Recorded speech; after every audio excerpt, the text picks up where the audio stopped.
Indray-mbavy eo amin'ny tontolon'ny fahasalamana androany no andro iraisam-pirenena natokana ho an'ny aretina drépanocytose. Tany Manakara moa no nankalazana izany raha hoantsika teto Madagasikara manokana saingy nanateraka hetsika mifandraika tamin'izay ihany koa moa ny fikambanana LCDM France Tetsy amin'ny hopitaly HJRA Ampefiloha.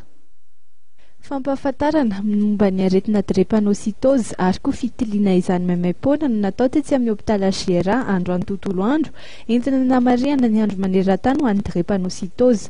Aretin'ny rà ny drépanocytose ary mahakasika indrindra ny selamena izay miova endrika izany. Ny faritra Manakara no tena faritra betsaka indrindra amin'io aretina io satria mahenika hatramin'ny 300 isan-jato izany. Raha ny vokatry ny fanadadiana ihany koa dia ny 10 isan-jaton'ny mponina eto an-toerana amin'izao no marary ny drépanocytose.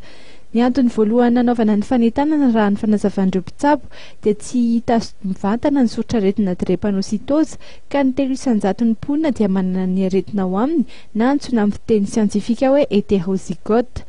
Ny 5 isan-jaton'ireo zazalatsaky ny 5 taona voan'ny aretina drépanocytose dia mety maty raha ratsy tsabo ny aretina.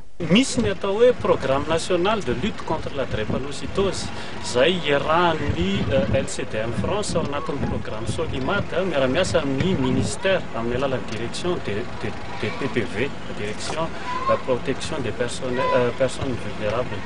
Dia efa misy fandaharan'asa zany manerana Madagasikara indrindrandrindra ho an'ireo any amin'ny faritra izay tena ahitana drépanocytose betsaka indrindra eto Madagasikara dia any amin'ny faritra Atsimo Atsinanana. Faritra Atsinanana rehetra moa zany amin'ny ankapobeny dia ahitana an'izay hetsika rehetrarehetra. Misy mifanentanana natao IEC, misy koa ny fitiliana maimaim-poana, misy koa ny fitsaboana fandraisana tanana mihitsy an'ireo marary ny drépanocytose azafady izay efa voatily moa zany efa fantatra hoe drépanocytose.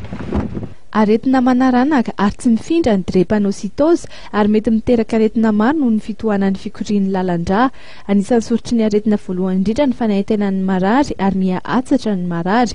Hatreto aloha dia tsy mbola nahitana fanafody mahasitrana ny drépanocytose saingy misy kosa ny fanafody manampy ireo marary ahafahan'izy ireo miaina toy ny olon-drehetra. Na izany aza nefa dia tsy mitsahatra ny mikaroka izay fanafody mahomby ireo mpikaroka eto an-toerana.